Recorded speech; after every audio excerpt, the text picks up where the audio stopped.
उन खां पोइ सिंध में जेके तबाहकारियूं आयूं आहिनि, किरोड़े माण्हू बेघर आहिनि, तमामु वॾी तादाद में जेको नुक़सानु थियो आहे, तारीख़ में उनजो मिसाल नथो मिले।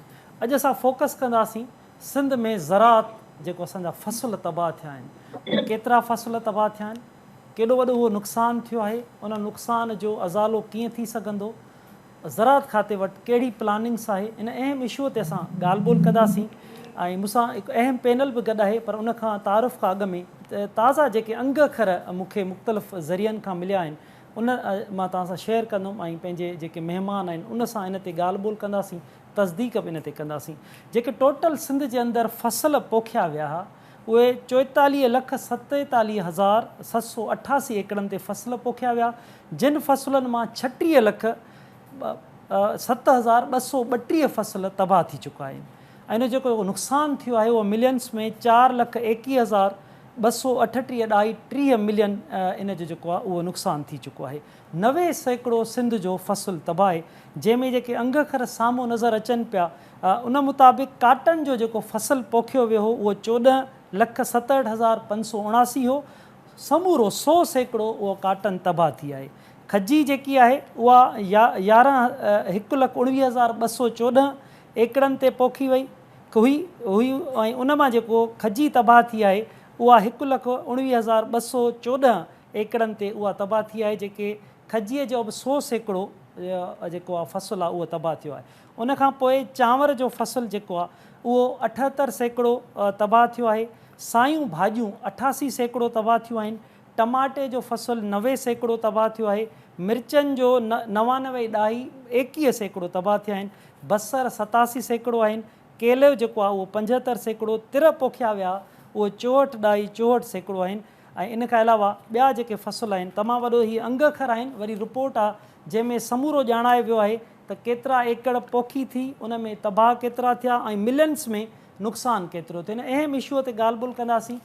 DG एग्रीकल्चर हिदायतुल्ला छजड़ो साहिबु वीडियो लाइन ते असांखे जॉइन कयो आहे। वॾी महिरबानी छजड़ो साहिबु, तव्हां असांखे टाइम ॾिनो। महमूद नवाज़ शाह साहिबु सिंध आबादगार बोर्ड जा सीनियर नायब सदर आहिनि, उन्हनि बि असांखे जॉइन कयो आहे।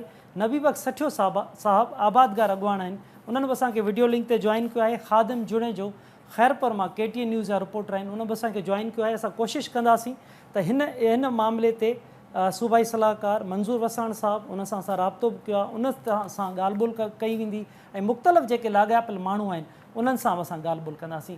ॻाल्हि ॿोल जी शुरूआति छजड़ो साहिबु तव्हां खां थी कजे। तव्हां DG एग्रीकल्चर आहियो, हीअ अंग अखर जेके असांखे मुख़्तलिफ़ ज़रियनि खां मिलिया आहिनि, तव्हां केतिरी तस्दीक कंदव त सिंध जे अंदरि केतिरो नुक़सानु थियो आहे ॿोॾि जे करे ऐं कहिड़ो कहिड़ो फसल तबाह थियो आहे? बिस्मिल्लाहिर्रहमानिर्रहीम। Thank U very much. ये हींअर जेको नुक़सानु ख़ासि करे जेको असांजो ख़रीफ़ किराप हुयो ऐं तक़रीबन उन्हनि टोटल जेके किराप हुआ उन्हनि जी पोखी थी चुकी हुई। हाणे मां तव्हांखे किराप वाइज़ हिननि जो जेकॾहिं डिटेल ॿुधायां त ऑलरेडी तव्हां डिस्कस बि कयो हुयो त जेको काटन हुयो जेको असांजो टारगेट हुयो उहे 1.46 मिलियन एकड़्स हुयो एंड उनजे अगेंस्ट जेको असांजो डैमेज थी चुको आहे काटन क्रॉप उहो 100% डैमेज थी चुको आहे। ऐं मां उनजो जेको लॉसिस जेको तव्हांखे जेको आख़िर में ॿुधाईंदुसि त इन सभिनी क्रॉप्स जो क्रॉप वाइज़ केतिरो लॉसिस थियो आहे।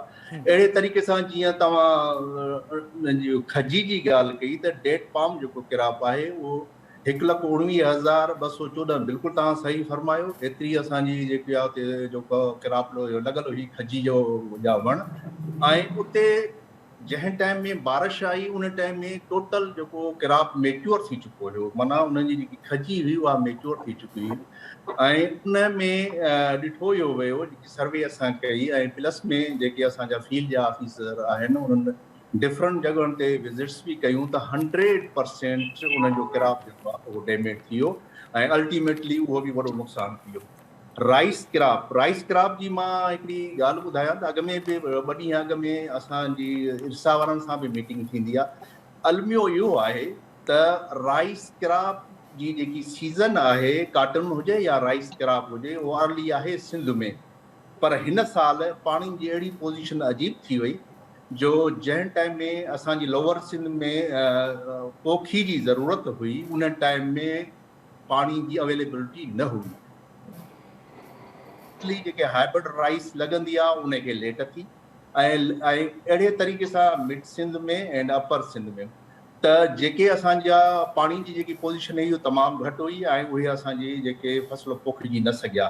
पर विच ते जेकॾहिं वरी उन खां पोइ पाणी अची वियो ऐं ख़ासि करे जेको कॉटन क्रॉप मुकमल तयारु थी चुको हुयो, किथे थोरो घणो जेको लोअर सिंध में आहे उनजी पिकिंग बि शुरू हुई त अचानक बारिश थी वई ऐं टोटल इहो क्रॉप असांजो डैमेज थी वियो।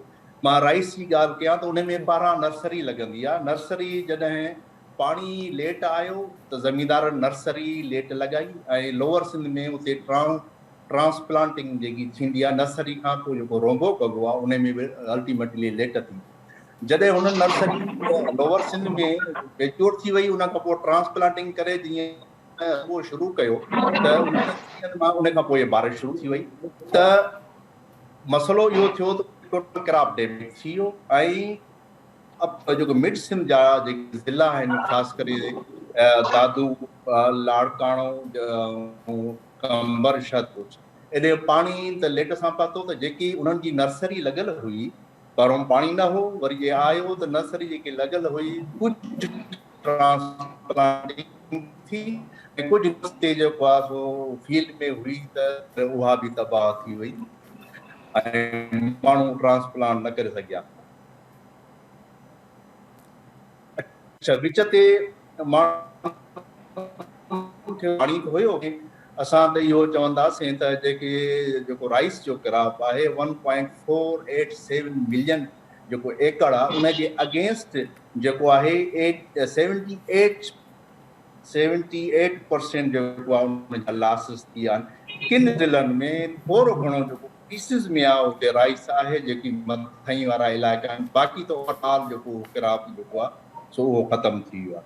अहिड़े तरीक़े सां शुगर केन जो जेको तव्हां ज़िक्र कयो त असां वटि 3,20,000 जेको आहे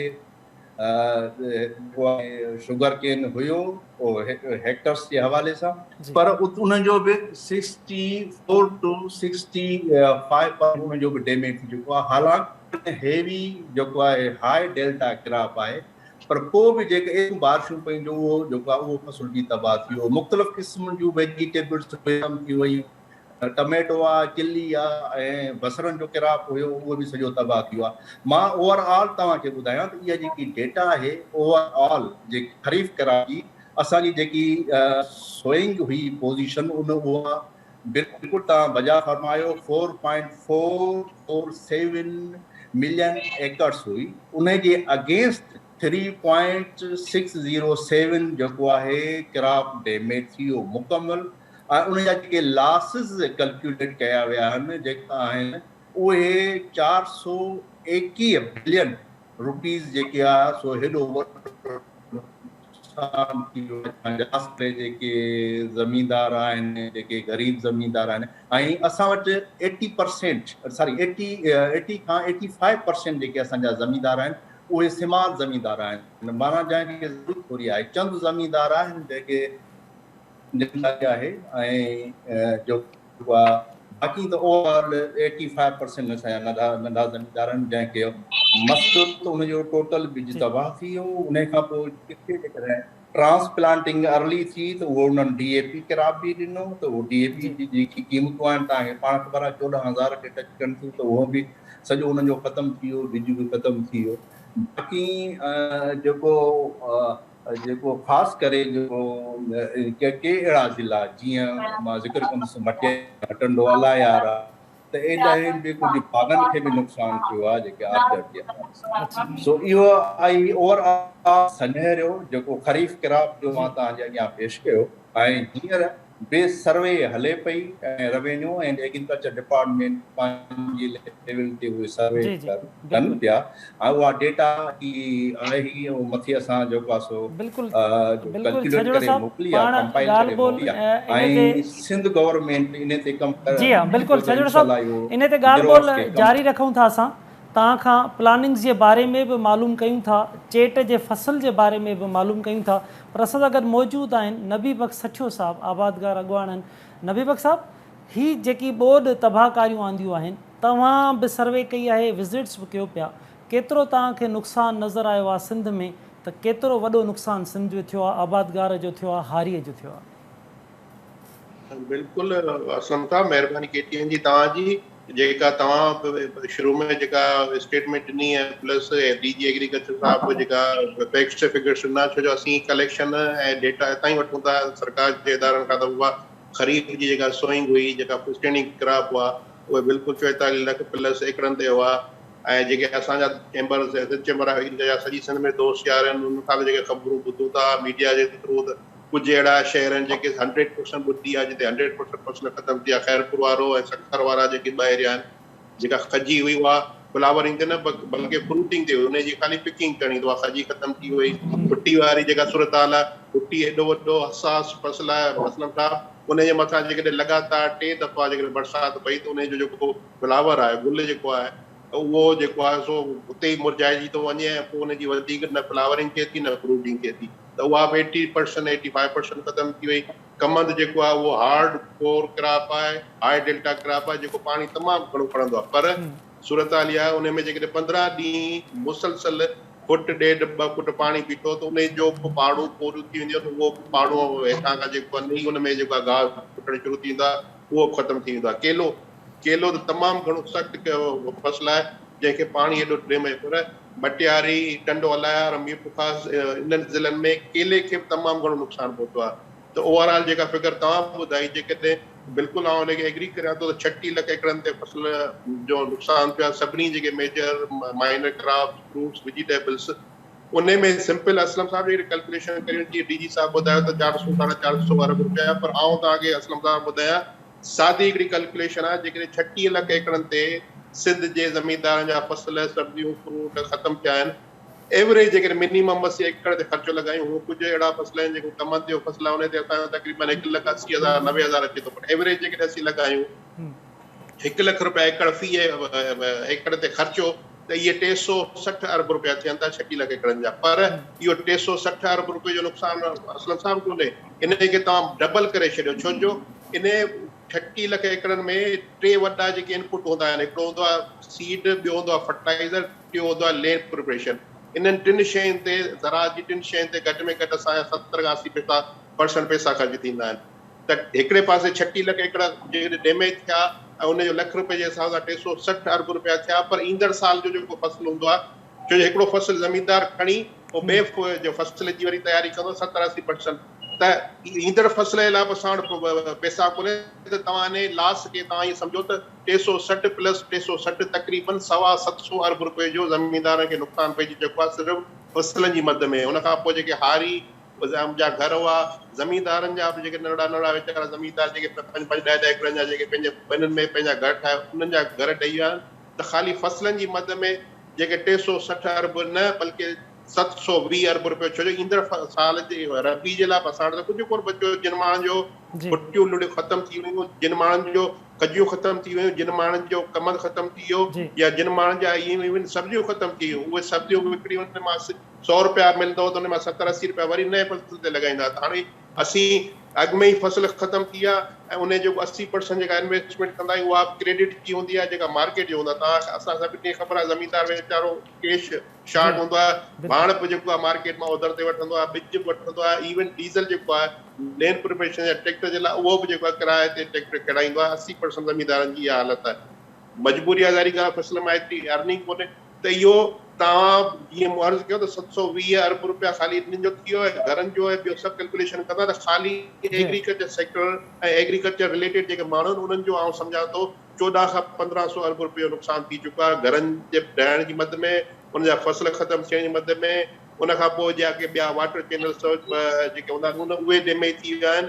ज़ाहिरी ॻाल्हि आहे, हारी जेकॾहिं परेशान थी हुनजो घर ॾेई पियो, त उनखे सपोर्ट केरु कंदो? उनखे वर्ल्ड बैंक त कोन कंदी, उनखे असीं सपोर्ट कंदासीं, बाबा तूं वञी 5-7 छड़ूं वटि 2 छपरा वटि त वरी पंहिंजो घर ठाहे, यानी इहो बर्डन ज़मींदार खे खणणो पवंदो, छो जो असांजे पनी में जेको हारी वीचारो वेठो आहे, टेनन वेठो आहे, हुनखे खुलियल आसमान जे हेठां त असीं कोन छॾींदासीं, ज़ाहिरी ॻाल्हि हुनजा बच्चा आहिनि, हू महिनत करे थो, रिज़िक रोज़ी असांखे मिले थी, हू खाए थो, इन जे करे ज़मींदार ते इलाही सारा बर्डन पइजी विया आहिनि। हिकिड़े पासे फसल ख़तमु थियो, ॿिए पासे क्रेडिट जेका ओधर आहे उहा हुनखे रीपे करणी आहे, टे पासे वरी जेको फसल आहे उनजी तयारी करणी आहे रबी में। त हाणे इन सूरत हाल में हारी ऐं जेको रोड ते जेको वीचारो गरीब माण्हू वेठो हुनखे त टेंट मिलियो, कटो मिलियो, ज़मीनदार जे लाइ इहा सूरत हाल आहे त उहो त रोड ते बि कटो कोन थो वठी सघे। इन जे करे इलाही जेको आहे सो फाइनेंशियल क्राइसिस थी विया आहिनि ज़मीनदार जे लाइ, ज़राअत जे लाइ, ऐं मुल्की मईशत ख़ासि करे सिंधी मईशत तमामु बिल्कुलु आहे सठियो साहब, बिल्कुलु ठीकु था चओ।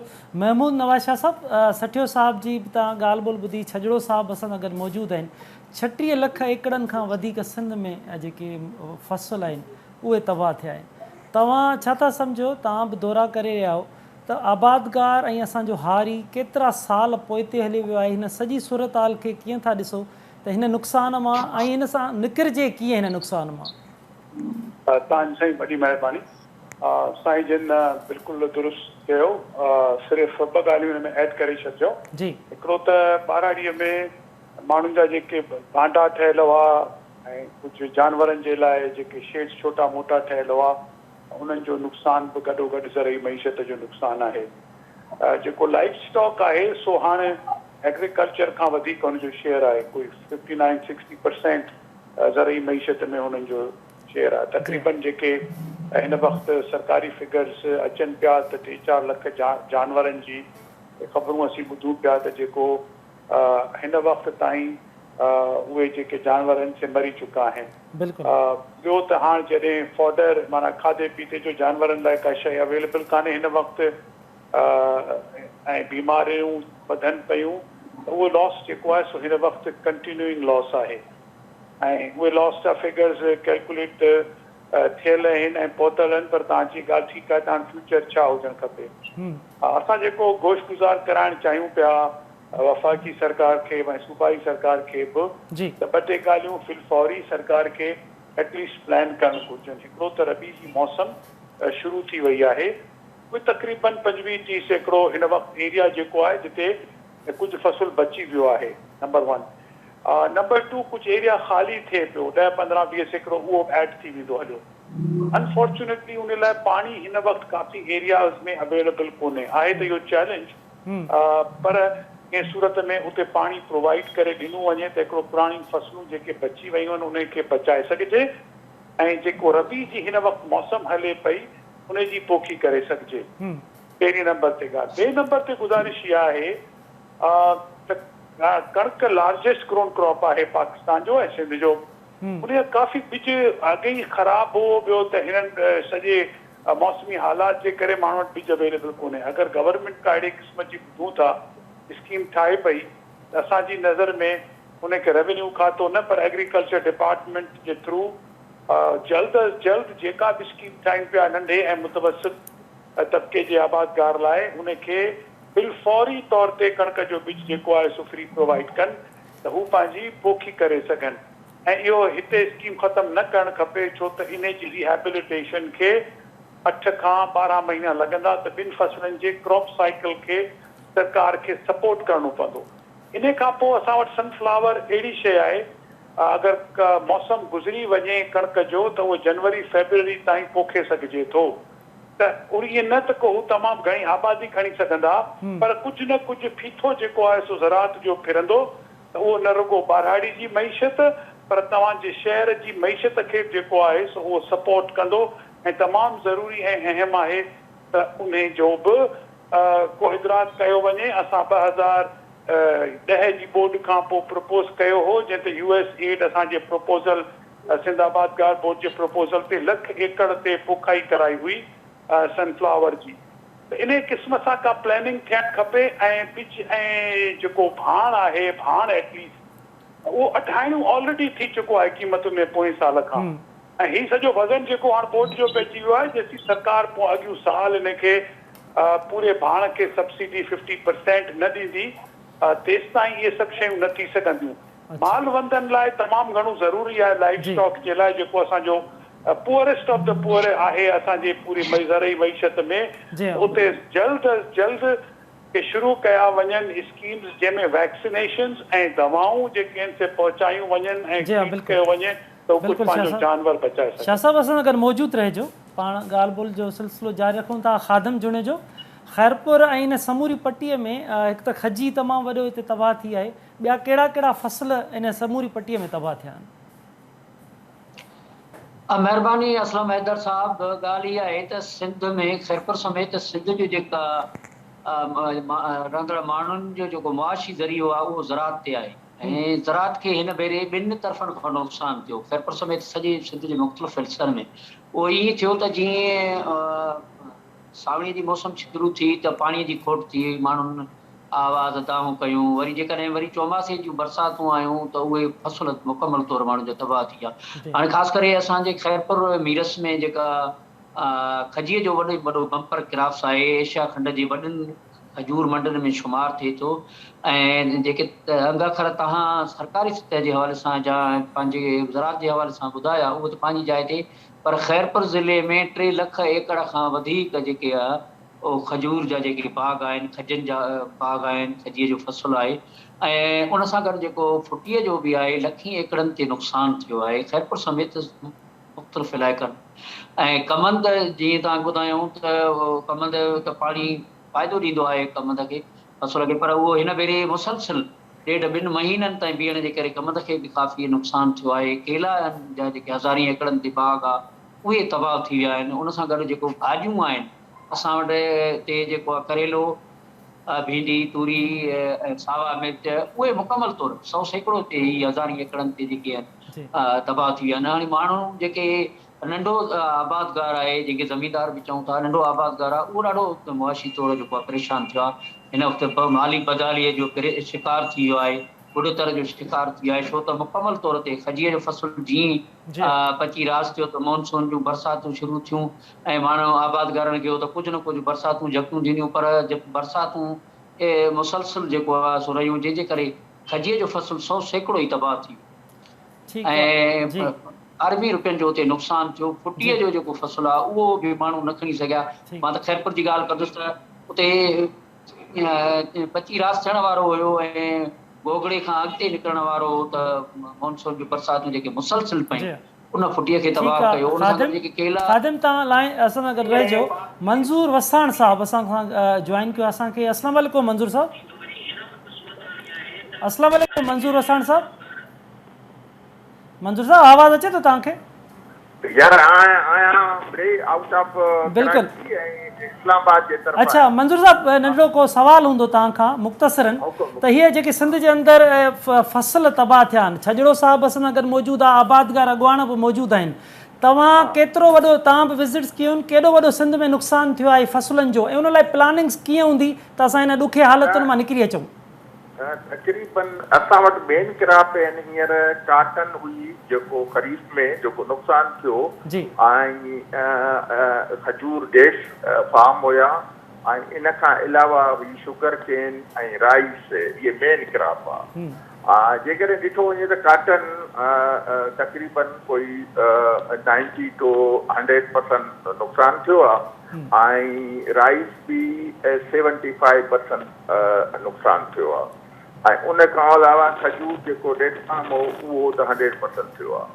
अहिड़े नमूने सां ॿिया बि नंढा नंढा फसल हुया, शुगर केन बि 25 या % नुक़सानु जेको असांखे ॿुधायो वियो आहे। हालांकि नुक़सानु इन पॉइंट ऑफ व्यू खां थियो आहे त असांजे पाणी पीअण जे करे उन जी वेट कमंद जी जेकी हुअणु खपे हुई उहा घटि थी वई, तंहिंजे करे तव्हां लमसम में 75% चवंदव, पर इन जाइ ते ऑल ओवर पाकिस्तान जी ॻाल्हि कंदो त पोइ खणी पंजाब में वधीक बहितर थियो हुजे फसल बि, त नुक़सानु तिर वग़ैरह इन्हनि जो घणो थियो आहे। हाणे रहियो सुवाल त इन में रबीअ जे लाइ असां ज़मीन काश्त लाइ कीअं अख़्तियार कयूं, कीअं उनजी तयारी कयूं। हाणे उन में असां इंडिविजुअल बि हिकिड़ो त रबी जे लाइ बीज जी प्राइस 4000 रखी आहे त माण्हुनि जो इंट्रस्ट थोरो वधियो आहे। ॿिए तरफ़ सां वरी सीड बि असां मुफ़्त में ॾियूं था 1 एकड़ खां 25 एकड़ ताईं माण्हुनि खे तक़रीबन 13 लख खनि जे क़रीब माण्हू थियनि था ऐं उन्हनि खे असां सीड फी एकड़ ते 50 किलो मुफ़्त ॾींदासीं। त मुंहिंजे ख्याल में इन में असां तक़रीबन अलाह कंदो 80% असां काश्त करे सघंदासीं। असांजी त कोशिशि हूंदी 100% जीअं हर साल यूएली थींदी आहे उहा असां काश्त कयूं, पर कोशिशि इहा ई आहे। पर आहे अलाह जे हथ में। किथे किथे पाणी अहिड़ो एरियाज़ आहिनि जिथे पाणीअ जी निकिरण जो को वाह न आहे, को वे न आहे त कहिड़े तरह सां पाणी कढूं, पोइ उन जी आहे फ़िक्र थोरो।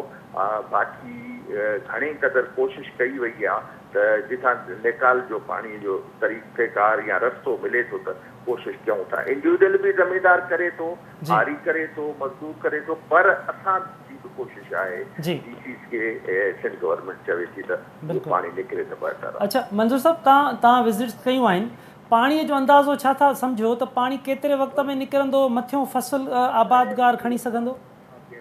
हाणे पाणी जी कोशिशि ऑलमोस्ट 50% पाणी निकिरी वियो आहे। अच्छा। कुझु ज़िला अहिड़ा आहिनि जंहिंमें तव्हां 24 ज़िला अहिड़ा था चओ जंहिंमें तक़रीबन खैरपुर तबाह ज़्यादा थियल आहे ऐं नवाबशाह, नौशहरो ऐं तव्हांजो दादू ऐं सखर जो कुझु पोर्शन। हाणे हिते वधीक नुक़सानु थियो आहे। कुझु इलाइक़ा अहिड़ा आहिनि जिथे घटि नुक़सानु थियो आहे, जीअं टंडो मोहम्मद खान या टंडो अलियार में कंपेयर टू खैरपुर घटि नुक़सानु थियो आहे। उनखे जेकॾहिं इज्तिमाही ॻाल्हि कजे थी त नुक़सानु थियो आहे, पर 70% किथे थियो आहे, किथे 50% थियो आहे, किथे 25% थियो आहे, किथे 100% थियो आहे। त खैरपुर वारा इलाइक़ा जेके आहिनि उहे 100% में। अच्छा अच्छा मंजूर साहब, मां बि हाणे सॼी सिंध जी विज़िट करे वापसि अचे पहुतो आहियां, त जेके नंढा आबादगार मूं ॾिठा उन्हनि जी अक्सर दां ई त ओधर ते ॿिज वठनि था, ओधर ते समूरी शयूं वठनि था। उन लाइ को तव्हां वटि पैकेज को अहिड़ी प्लानिंग आहे त जीअं उन्हनि जा कर्ज़ थिया उहे कर्ज़ लही सघनि, ईंदड़ फसल ॾे वञनि? ॾिसो, असां ईंदड़ फसल लाइ त फ्री था ॾियूं बिज। जी जी जी। जॾहिं ॾियूं ई फ्री था, कास्ट ई नथा वठूं। तक़रीबन 5200 रुपया 50 kg जेको बिज मिले थो उहो असां फ्री ॾियणु था चाहियूं। अप टू 25 एकड़ जो जेको काश्त कंदड़ माण्हू ज़मीदार या हारी आहे, ऐं उन खां वधीक बि असांजी सोच आहे त वधीक वारे खे बि असां ॾियूं। छाजे करे त बिज कॾहिं कॾहिं हारीअ खां वरितो वेंदो आहे, जेको वरितो बि वञे थो ऐं किथे किथे घटि वठंदो हुजे, त उन जे करे कोशिशि इहा आहे। पर असांजी त इहा सिंध गवर्नमेंट जी कोशिशि आहे त मदद सां मिली करे असां फर्टिलाइज़र बि ॾिए थी। कोशिशि इहा आहे, हाणे अलाह कंदो कामयाबी हासिल करे सघंदा। अच्छा, जेको हेॾो वॾो नुक़सानु थियो आहे त पोइ प्लानिंग कीअं हूंदी त भला अज़ालो कीअं थी सघंदो त उन्हनि जेके आबादगार नुक़सानु जेसिताणी थियो आहे त हिन वक़्तु जेके 393 अरब ताणी नुक़सानु थियो आहे सिंध जो, ख़ासि करे ख़रीफ़ वारे फसल जी ॻाल्हि थो कयां। बाक़ी रहियो त अज़ालो कंदासीं, इन जे करे त हिकिड़ो कंहिं न कंहिं तरीक़े सां जेके घर रहिया आहिनि, ही मां ज़मीन जी ॻाल्हि थो कयां, हूअं त वधीक ख़र्चु आयो आहे जेके एग्रीकल्चर पॉइंट आहे जेको, पर किथे घर आहिनि ॾिसल त उहे घर ठाराए था ॾियूं, ऐं इहा बि स्कीम आहे। ऐं जिथे किथे का ज़रूरत आहे त उनखे बि फुलफिल करणु। मंजूर साहब, मां हिन आबादगारनि जे लाइ पुछुमि त हीअ जेको आबादगारनि जो तबाही आई आहे उन जे लाइ पैकेज कीअं हूंदो? ज़मीन जेकी उन्हनि जी वई आहे उन्हनि लाइ कीअं अज़ालो थी सघंदो, केतिरी उनखे रक़म जारी थींदी? ॾिसो, जेको बि असांखे रबीअ में क्रॉप थींदो उन जो सीड असां मुफ़्त में ॾियूं था ऐं फर्टिलाइज़र जी कोशिशि कंदासीं। बाक़ी ख़रीफ़ जी बि कंपनसेशन जी कोशिशि कंदासीं त असांखे, असांजी एग्रीकल्चर डिपार्टमेंट जी इहा कोशिशि रहंदी त ख़रीफ़ में बि कंपनसेशन मिले। बाक़ी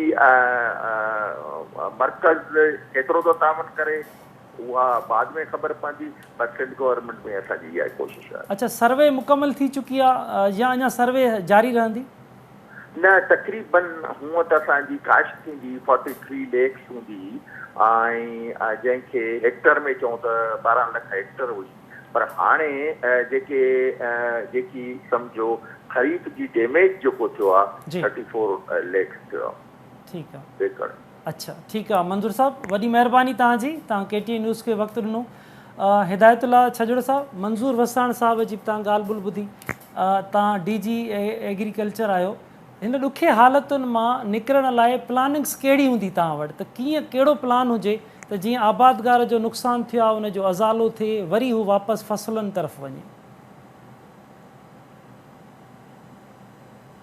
हा साईं, वॾी महिरबानी। हाणे इन में इहो आहे त असांखे पहिरीं ॻाल्हि त इन शइ ते वञिणो पवंदो जेकी शार्प ड्यूरेशन वारा क्रॉप आहिनि, त जीअं मुख़्तलिफ़ ऑयल सीड क्रॉप्स आहिनि, असांखे उन जे तरफ़ वञिणो पवंदो त जीअं ऑयल सीड क्रॉप्स जो जल्दी में जेको आहे फ़सुलु तयारु थी वेंदो आहे ऐं उनजो रिटर्न सुठो मिलंदो आहे।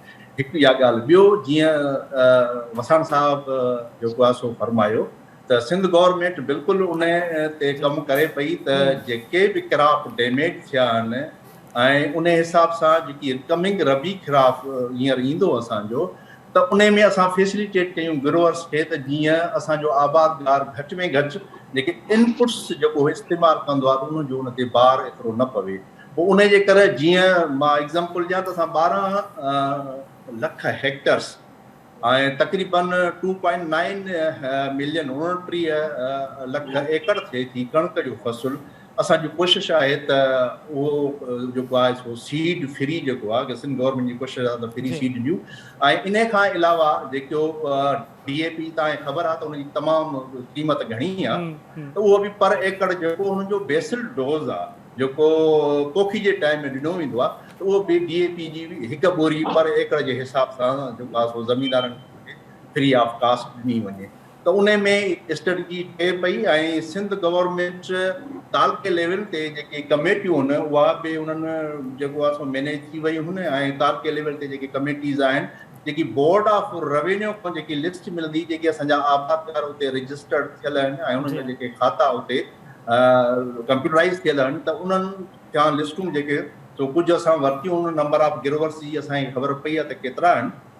त डिस्ट्रिक्ट वाइज़ असां उहो जेकी आहे जेकी उनजी अलोकेशन आहे या नंबर ऑफ एकड़ेज आहे, त उन बेसिस ते उन कमेटी या उन DC जे हवाले उहो PG या भाण जेको आहे सो कयो वेंदो आहे, उनजी डिस्ट्रीब्यूशन थींदी। त इहो इनिशियली जेको रिलीफ आहे उहो ज़मीनदारनि खे मिलंदो ऐं उन में काफ़ी अहिड़ा ज़िला आहिनि जीअं वसण साहिबु चयो त उन में पाणी निकिरी चुको आहे, ख़ासि करे लेफ्ट जा जेके इंडस जा जेके ज़िला आहिनि उन में काफ़ी पाणी निकिरी चुको आहे ऐं जेके राइट ते आहिनि जीअं दादू आहे, कमर शहदादकोट आहे, सम पार्ट ऑफ जानशोरो, उते कुझु पाणी जी अवेलेबिलिटी आहे जिते एक्चुअली इन्हनि जो डी वाटरिंग थिए पई ऐं इरिगेशन डिपार्टमेंट वारा ऐं एग्रीकल्चर वारा कंबाइन उन ते जेको आहे सो कोशिशि कनि पिया त जे टाइम बि उनजो पाणी निकिरी वञे। पोइ उन में इहो आहे त जेको सिंध गवर्नमेंट हींअर कोशिशि वधि में वधि इहा कई आहे त जेके असांजो ॿाहिरियूं एजेंसीज़ डोनर एजेंसीज़ उन्हनि सां ॻाल्हाए ऐं असां जल्दी उन में काफ़ी पेशरफ़ थी आहे ऐं उमेद आहे त हिन जेकी कमिंग सीज़न आहे रबी ऐं उहा बिल्कुलु हींअर नज़दीक थी चुकी आहे, त इन में असां गिरोवर्स खे फैसिलिटेट कंदासीं।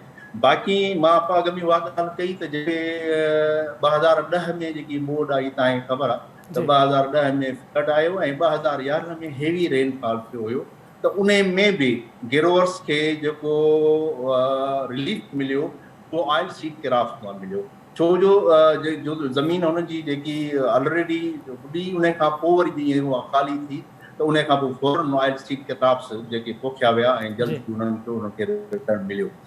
हिकिड़ो सिस्टम आहे उनजी मार्केटिंग जो, त उहो थोरो प्रॉब्लम आहे, पर हिन दफ़े उहो मार्केटिंग वारो जेके सीड कंपनी जेके आहे ज़िम्मेवारी खई आहे त केतिरो बि ऑयल सीड क्रॉप लॻंदो असां उनजो कंदासीं ऐं उनजा सुठा रेट ईंदा, त उन में इहो आहे त जेको ज़मीनदार खे जल्दी उनजो जेको आहे सो रिलीफ मिली वेंदो।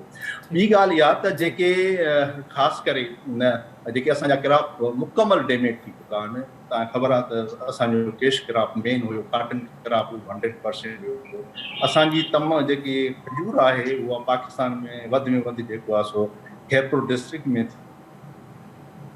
मुकमल तबाह थी ऐं ज़मीनदार त बाक़ाइदगी सां उन्हनि जो जेको आहे तयारु फ़सुलु हुयो ऐं उहो हार्वेस्टिंग जी पोजीशन में उन टाइम ते उनजो बारिश जेको आहे सो उनजो फ़सुलु तबाह थियो आहे, त इहे वॾा नुक़सान ऐं असां गवर्नमेंट जेको इन में आहियूं त गॾियल तौर ते ई कोशिशूं थियनि तॾहिं ई वञी ही सभु मसइला हल थी सघनि था। पर सरकार जूं तमामु वॾियूं ज़िम्मेवारियूं आहिनि।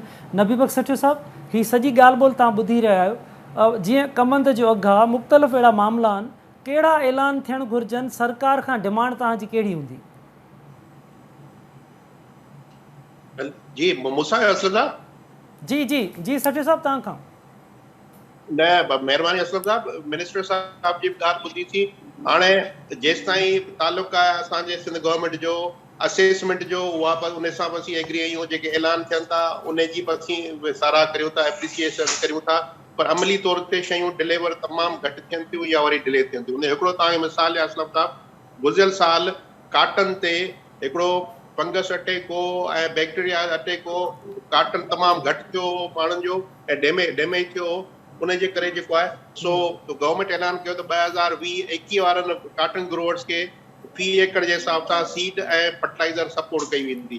उन जी असेसमेंट खे शुरू कए 11 महीना थी विया आहिनि, 10-11 महीना थी विया आहिनि, अञा उन जी असेसमेंट हले पई। पोइ ऐलान इहो थियो त उन जी बद में असीं वरी Benazir agriculture income support card ॾींदासीं।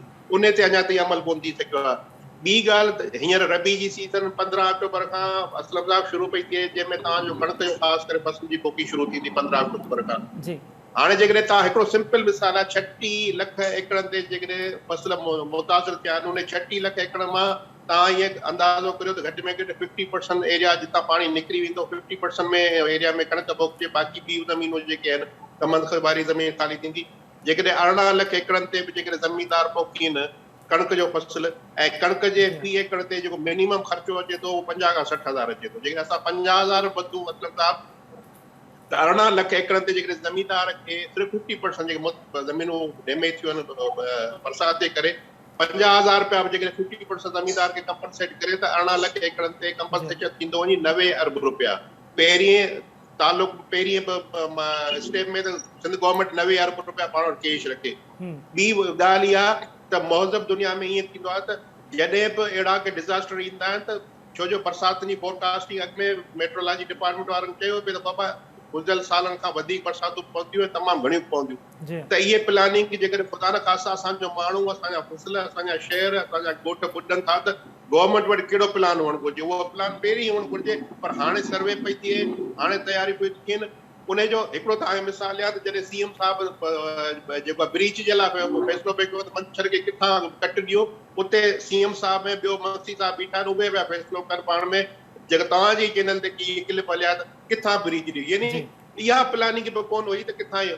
इन जे करे जेके डिसीशन आहिनि, जेके ऑर्डर आहिनि, उहे पहिरीं प्रिपरेशन हूंदी आहे त भई ख़ुदा न ख़ासा अहिड़ो डिज़ास्टर अचे, अहिड़ी कैलेमिटी हिट एरिया अची वञे के ग्रिप में, त असांखे कहिड़ा। बाक़ी जेका तव्हां शुगर मिलनि वारी ॻाल्हि कई, हिन मुल्क में ज़मीनदार, पंजाब जा ज़मीनदार किसान इत्तेहाद वारा इस्लामाबाद में 8 ॾींहं धरणो हणी वेठा, उन सां केरु ॻाल्हाइण लाइ तयारु कोन हो। आख़िरी ॾींहं ते राणा सनावला साहिबु आयो, उन अची चयो त बाबा तव्हांजा मसइला हल थींदा। उन सां उन्हनि खे गॾु बीहारे फोटू कढाए रवानो करे छॾी। आप्टमा वारा 2 ॾींहं पहिरीं उन्हनि ऐलान कयो त असीं 1600 टेक्सटाइल मिलूं छंछरु ॾींहुं बंदि करे छॾींदासीं। उनखे कल्ह प्राइम मिनिस्टर आप्टमा जे नुमाइंदनि खे घुराए मिनतूं करे चयो त बाबा तव्हांखे असीं फिक्स रेट ते बिजली जो यूनिट 19 रुपया 20 पैसा ॾींदासीं, तव्हां मिलूं बंदि न कयो, टेक्सटाइल मिलूं। ऐं हुननि जो जवाब असीं एग्री आहियूं, असांखे 19.5 रुपया भले यूनिट जो बिजली जो असीं मिलूं कोन था बंदि करिए। यानी हिकिड़े ॾींहं जे वार्निंग ते ॿिए पासे 8 ॾींहं ज़मीनदार वेठा, उन्हनि खे केरु पुछण वारो कोन्हे। इन जे करे ही जेको शुगर मिलनि वारी जॻह तव्हां सही था चओ, ज़रूरत आहे। सठो साहिबु वक़्त सां मुख़्तसिर न, महमूद नवाज़ शाह साहिबु, आख़िर में तव्हां खां सवाल हूंदो त डिमांड कहिड़ियूं आहिनि आबादगार जूं, सरकार कहिड़ा पैकेज आणे, कहिड़ा ऐलान थियणु घुरिजनि? साईं पटे आऊं गुज़ारिशूं करियां वज़ीर साहब जिन बि ॻाल्हायो जी। सभिनी खां पहिरीं ॻाल्हि, असांजी नज़र में 80% एरिया ते कणिक न थी सघंदी।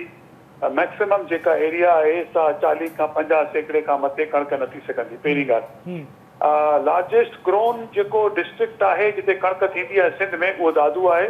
उते हिन वक़्तु 4-4, 5-5 फुट पाणी बीठो आहे ऐं असीं न सम्झूं था अहिड़े क़िस्म जी कणिक थी सघे। हिन वक़्तु हुकूमत खे जेका जल्द अज जल्द कोशिश ऐं काविश करणु खपे, उहो ज़िलई हिसाब सां पाणीअ खे कढण जी कोशिश करणु खपे। जेके अॼु ताईं बि कट लॻा पिया आहिनि, उहे कट अॼु बि बंदि कोन थिया आहिनि। अॼु बि उहो पाणी कटनि मां अंदरि घिड़ियो, उहो ज़मीनुनि खे सैलाब करे पियो। उन में अञा ॿी ॻाल्हियूं आहिनि टेक्निकल, पर तव्हांजो वक़्तु नथो खणा। हाणे करण सरकार खे जेको तव्हां चओ पिया, ॾिसो सरकार किसान कार्ड पंजाब में इशू थी विया, सिंध में पोइ 2 सालनि खां कमु हले पियो, अञा ताईं किसान कार्ड जेको आहे टॉप एंड रनिंग सिंध में अनफॉर्चुनेटली अञा ताईं कोन थी सघियो आहे। अगरि त सरकार खे उहो क़दम खणणो आहे उहो जल्द अज जल्द खणणु खपे। रबी जी मौसम शुरू थी वई आहे, नवंबर 15 ते कणक जी पोखी जो आइडियल टाइम बि ख़तमु थी वेंदो हलियो। ऐं अगरि सरकार खे इहा कोशिशि करणी आहे त असीं हथबंधी गुज़ारिश था करियूं, माण्हू तमामु घणो तकलीफ़ में आहिनि, त उन लाइ को तमामु घणो एग्रेसिव प्लान ठाहिनि। ऐं ॿियो गॾोगॾु जेका शइ करणु खपे अलावा इन्हनि शयुनि जे, जेका आउं पहिरीं गुज़ारिश करे चुको आहियां, दरई कर्ज़ जेके आहिनि ते इंट्रस्ट फ्री अॻियनि 4-5 महीननि में ॾियणा खपनि नंढे ऐं मुतवसित तबिके जे आबादगार खे।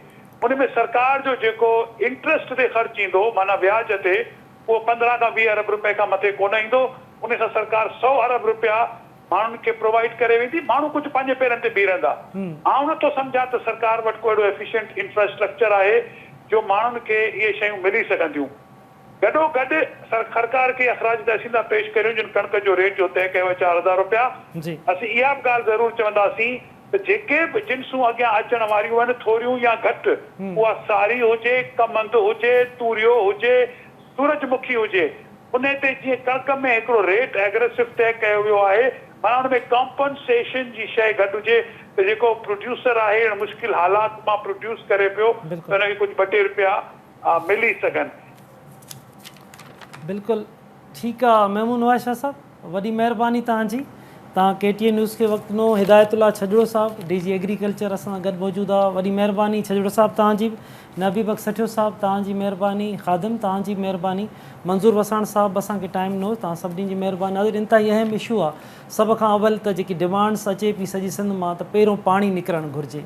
पाणी निकिरंदो उन खां पोइ ईंदड़ फसल जी पोखीअ लाइ प्लानिंग्स हुजणु घुरिजे। जेके मुतालबा साम्हूं अॼु बि ॻाल्हि ॿोल में आया त किसान कार्ड फौरी तौर ते जारी थिए, ज़रई कर्ज़ ॾिना वञनि, ऐं इन खां अलावा मुख़्तलिफ़ जेके नंढा आबादगार आहिनि उन लाइ मुख़्तलिफ़ ॿिया बि पैकेजिस अचनि। तमामु वॾी तबाही आई आहे। जेके अंग अखर असां ॾिसूं था, 36 लख एकड़नि खां वधीक जेके फसल आहिनि तबाह थिया आहिनि। पोखिया घणा विया हुआ 44 लख, उन मां 36 तबाह थिया आहिनि। हेॾी वॾी तइदाद में तबाहियूं आयूं आहिनि ऐं समूरा जेके फसल आहिनि उहे तबाह थिया आहिनि। उन लाइ तमामु वॾी प्लानिंग जी ज़रूरत आहे। असांजे माण्हूअ जो घणो तणो जेको गुज़र सफ़र आहे उहो ज़राअत ते आहे, मालवनि ते आहे, त उन समूरनि खे पेरनि ते बीहारण लाइ वॾी प्लानिंग जी, वॾनि कर्ज़नि जी ज़रूरत आहे। त जीअं हेॾी वॾी सिंध में डिज़ास्टर आयो आहे, एॾी तबाही आई आहे, उहे सभु आबादगार, उहे सभु हारी वरी पंहिंजे पेरनि ते बीह सघनि। नवनि इशू सां गॾु ॿीहर गॾु हूंदासीं। तेसिताईं पंहिंजे मेज़बान असलम हैदर खे ॾींदा इजाज़त। अल्लाह हाफ़िज़।